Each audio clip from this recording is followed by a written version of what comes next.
ذلك بأنهم قالوا لن تمسنا النار إلا أياما معدودات وغرهم في دينهم ما كانوا يفترون ذالک بأنہم قالوا لن تمسنا النار الا ایاما معدودات، یہ مضمون آ چکا ہے سورہ بقرہ میں۔ یہ کیوں ڈھٹائی ہو رہی ہے؟ یہ مانتے بھی ہیں اور پھر عمل نہیں کر رہے۔ انہیں بتایا جاتا تم اس کتاب پر ایمان رکھتے، اس میں یہ لکھا ہے یہ سود حرام ہے، کیا کر رہے ہو؟ یہ شے حرام ہے، کس کام میں لگے ہوئے ہو؟ لیکن نہیں، کیوں اڑ جاتا ہے انسان؟ اس کی تشخیص کر دی۔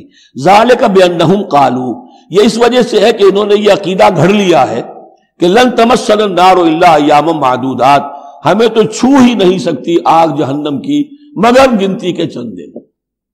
جب یہ عقیدہ ہے تو پھر کاہے کو انسان دنیا کا نقصان برداشت کرے؟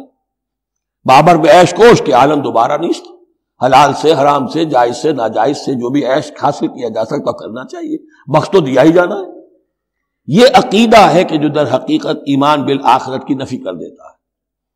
وَغَرَّهُمْ فِي دِينِهِمْ مَا كَانُوا يَفْتَرُونَ، اور انہیں دھوکے میں مبتلا کر دیا ہے ان کے دین نے، ان چیزوں نے دین کے معاملے میں دھوکے میں ڈال دیا جو انہوں نے افترا کر لیے، گھڑ لیے۔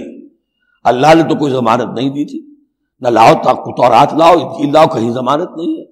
یہ تو تمہارا من گھڑت عقیدہ ہے، اور اسی کی وجہ سے دین کے اندر تم اب بد دین یا بے دین ہو گئے ہو۔